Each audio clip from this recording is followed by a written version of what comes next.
Okay, I'm gonna come out and say it. Never heard of this movie before. I was reading through this list of 100 must-see horror films, or what even is it anymore? I don't know. That was so long ago. I think it's like 100 iconic horror movies, or 100 of the most important horror movies, or 100 must-see. I don't know. Anyway, Carnival of Souls, 1962. It is a black and white film made in the early 60s. What other movie do I know like that? That's a horror film. Psycho. Haha, Psycho is awesome. Amazing movie. Carnival of Souls. Ugh. Yeah, I did not like this movie. I'm just gonna come out straight up. Um, I'm gonna try and probably. I'm not gonna talk about this movie for too long because I have some things to say, some questions to ask, and things to talk about.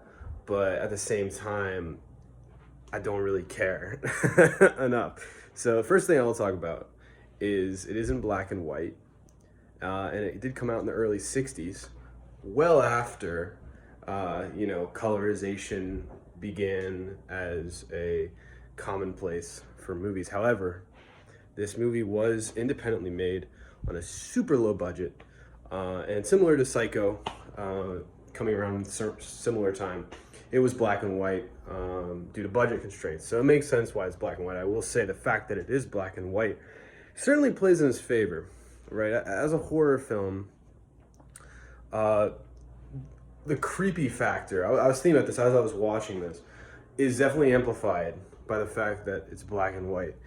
There is a colorized version, I believe, and I think if you were to watch this movie, you should watch it in black and white. Not only because that's like the authentic way that the director and just the movie was made in general, but I think that it definitely adds to the horror effect. Um, Now, I will say the premise kind of interesting. It's another psychological horror film. This girl, she has a near-death experience, and she makes it out alive of a car crash, and she ends up just being like haunted by like these random ghouls, and like she's just pretty much going crazy. And throughout the movie, she's having these like episodes where she's hallucinating, seeing this figure, and figures plural. I will say, as somebody who's had epilepsy, and has, bouts. I haven't had seizures in years, but having bouts where your mind just starts wandering, and like you seize. I guess I don't know. You have like, just moments of just utter chaos in your brain, and it's hard to compare, and it's different, and it's impossible for me to tangibly explain a seizure. But during the times where she had these little meltdowns where she wasn't able to be seen, she wasn't able to be heard, by like anybody else in the movie, I don't know, for some reason that like it like resonated with me, and I can't really say why. But there's no gore in this movie. There's no real violence in this movie, unless you sing the very opening scene where they crash. Um, I don't know. I mean, it was kind of a it was kind of a shoddy scene in the first place, because like these two cars, I think they're friends. They're racing each other, whatever. They end up going on this bridge, and like in the scenes leading up to the two cars racing on the bridge, you can see they're going fast. They're going very fast. They're probably going 60, 70 mile per hour on these like dirt roads. And then as they're on the bridge, when you see them, the shots that are inside the car showing the perspectives, it looks like they're still going that speed.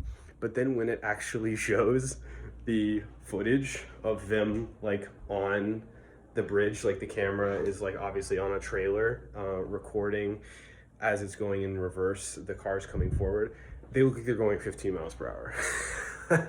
At least that's what it appeared to me, which is just like whatever. And then the crash itself, like it just cuts. Like you see the car like fall and splash into the water, and like you don't get to hear any reaction of like the people in the other car. It's just kind of like They just kind of see it, like, and just watch and stop, and then it just cuts before anything else can happen. And like, this movie to me was just so empty. It was like a void, you know? Like, I just, there was nothing in this movie that stuck out to me as exceptional. The atmosphere of the carnival, in which the main character frequents, just as like,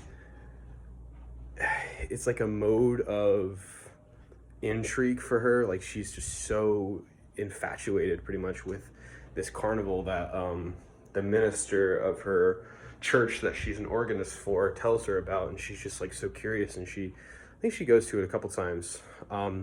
It's a cool little place, you know. I kind of like the atmosphere. It looks pretty cool. It reminds me of Cedar Point, the theme park in Sandusky, because it's like surrounded by, it's not surrounded by what, I guess, yeah, it's like surrounded by water. It's like a street that leads up to it, or a road that leads up to it, and it's like surrounded, it's like an island type deal, and it's pretty cool. And there are some cool little scenes, and I think it's heavily aided by the black and white way it was shot. But the malevolent forces, if you will, in this movie, they don't ever do anything. Yeah, they look kind of creepy, but at the same time, they look kind of stupid. It looks better that they're in black and white, but at the end of the day, they're just actors with black paint over their eyes. There is one particular individual who comes up more frequently than the others. He's like, I guess, the ringleader, if you will, but they never actually do anything. They never even touch her, I don't think. And at first, I really did like that like little scene or shot, whatever you want to say, where the bodies like rise out of the water, like their face. And what I thought at the time was those were the bodies or the individuals of the people who drowned in the car, because, you know, when the car crashes, she's in it, and I think there's 3 other people as well, and she's the only one that survives. She climbs out of like the water just like randomly, and they couldn't find the car, and she's like, oh my god.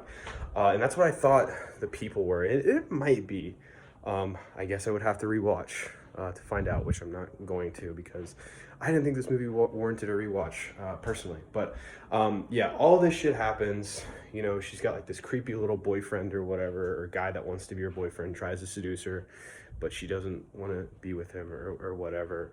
And like there's that little subplot there, and like the little room that she lives in the house, and like all of this shit happens and develops so fast, because like it's only been like a week since she like pretty much had a near-death experience, which is just crazy, because she moves all the way across the country, I think, or she moves far away, right? Gets a whole new place, whole new job, and like all this shit happened over the course of like 6 days. Like it's ridiculous. But you know, all the shit that happens in this movie, all the things I was curious about, I was like, what the fuck? This like is so strange. It doesn't make sense. Like, what's the point here? Am I, you know, a smooth brain? Is there a deeper meaning here? And you know, I kind of saw towards the end where she was trying to talk to her psychologist, who creepily came into her, got her attention, like came into her life when she was just like out and about, and he just like grabs her shoulders whenever she starts screaming, and like kind of forces her into his office. Kind of creepy, I'm just saying. And that's part of that old school like mid 20th century misogyny, I feel like, where women were just like, men just viewed them as like so inferior that like they were just supposed to have power and authority over them. And I just think it's really interesting. Another thing I like, obviously it's shitty looking back, but it's something I enjoy about watching films from the past. You know, this movie's 59 years old. It's crazy. But I did see that coming, where she's like sitting there venting to her psychologist or therapist, whatever, and it ends up being like the ghoul guy. I saw that coming, and like that whole ending bit where she's just getting chased and there's like no sound. I can see how that is supposed to be like an effective device of like instilling some tension or some fear or chill factor, but I don't know. The random times where like it just cuts to silence, it feels like I'm watching like a stupid like silent film from like the 20s, but in reality I'm watching a low budget horror film from the early 60s. I didn't like this movie, especially because the ending, it all ends up being like a, a dream. Like none of it, I don't know, like it cuts to the end and they find the car and she's in there dead. She's a corpse. Everybody drowned. I don't know. This movie was not for me. It has a cult following, which doesn't surprise me. You know, the thing I do like about it is the black and white definitely works in its favor. There are some cool atmospheric shots. I do like the pavilion, or the fuck it's called, or the carnival. I do like that as a setting. It's pretty creepy, but the only creepiness for me, or the only scary parts of this movie, the only horrifying aspects, are like the atmosphere, and even then, it's really nothing special. And it wasn't ever capitalized, and even when it kind of was, it ends up being all for naught because, like, none of the movie even happened because she was dead the whole time. This movie is probably the worst that I've seen of all the movies I've talked about, given my thoughts on. Maybe I'm crazy. I can understand why it has a cult following. A lot of old horror movies do. You know, it just is what it is. I think I saw it had like a 90% on Rotten Tomatoes. I don't see it personally. I wouldn't recommend it to a casual. I wouldn't recommend it to a horror fan. I wouldn't recommend it to a film fan. Yeah, I'm gonna give it a 1 out of 5, man. I really did not enjoy this thing. Carnival of Souls. It's short, I guess. It was an hour and 15 minutes, so it wasn't the worst movie I've had to sit through.